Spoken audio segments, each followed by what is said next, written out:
দল টিকিট না দেওয়ায় অর্জুন সিং দলের বিরুদ্ধে ক্ষোভ উগরে দিয়েছেন। দল বদলের জল্পনা জিয়ে রেখেছেন তিনি। তাহলে কি দল বদল শুধুই সময়ের অপেক্ষা?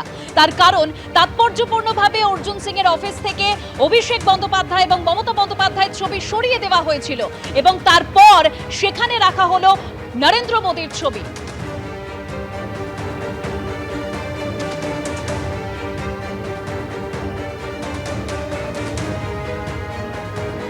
দুটো ছবি আপনাদেরকে দেখাচ্ছি। অর্জুন সিং তার অফিস থেকে সকালেই সরানো হয়েছিল মমতা বন্দ্যোপাধ্যায় এবং অভিষেক বন্দ্যোপাধ্যায়ের ছবি, এবং তার পাশাপাশি যে ছবি আপনারা দেখতে পাচ্ছেন যে বেলার দিকে সেই জায়গায় প্রধানমন্ত্রী নরেন্দ্র মোদীর ছবি রাখা হয়েছে। অর্থাৎ এখান থেকেই জল্পনা তীব্র হচ্ছে যে তবে কি বিজেপির পথেই অর্জুন সিং? কারণ এই ব্যারাকপুর থেকেই তৃণমূলের প্রতীকে টিকিট পেয়েছেন, অর্থাৎ দল টিকিট দিয়েছে পার্থ ভৌমিককে, এবং তিনি বলেছেন যে প্রয়োজন পড়লে পার্থ ভৌমিকের বিরুদ্ধেও তিনি লড়াই করতে প্রস্তুত।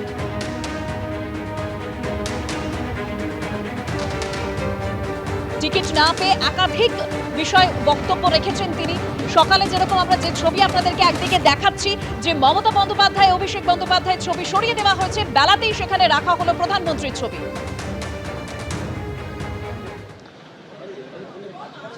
দেখুন, তৃণমূলের উপরে তো ভিত নড়েই গেছে এই ঘটনার পরে, সন্দেশখালী ঘটনার পরে। এটা তো আর আজকে কাল থেকে যে সিএ লাগু হলো, আরও একটা মাইলস্টোন হলো।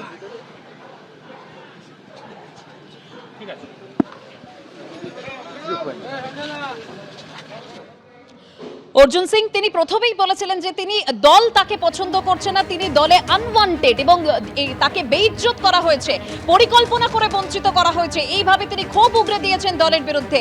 ঠিক সকালবেলা তিনি কি বলেছিলেন শোনাবো আপনাদের।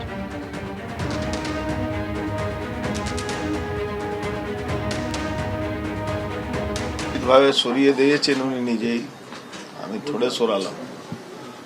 উনি তো আমি তো গেছিলাম এমন ভাবে, আমাকে কি বলা যায়, বেইজ্জত করা হলো। তো এটা আমি আশা করিনি কি আমাকে এইভাবে বেইজ্জত করা হবে। আমি কি করেছিলাম? আমি তো বলেছিলাম ব্যারাকপুরকে চুজ করেছিলাম। এখানকার মানুষ আমাকে ভোট দিয়ে জিতিয়েছিল। আমি ব্যারাকপুরই শুধু চেয়েছিলাম, কারণ ব্যারাকপুরের মানুষকে আমি চিনি, ব্যারাকপুরের মানুষ আমাকে চিনে। আজকে হঠাৎ আপনি বলে দেবেন কি আমি অমুক জায়গা যাব, তমুক জায়গা যাব,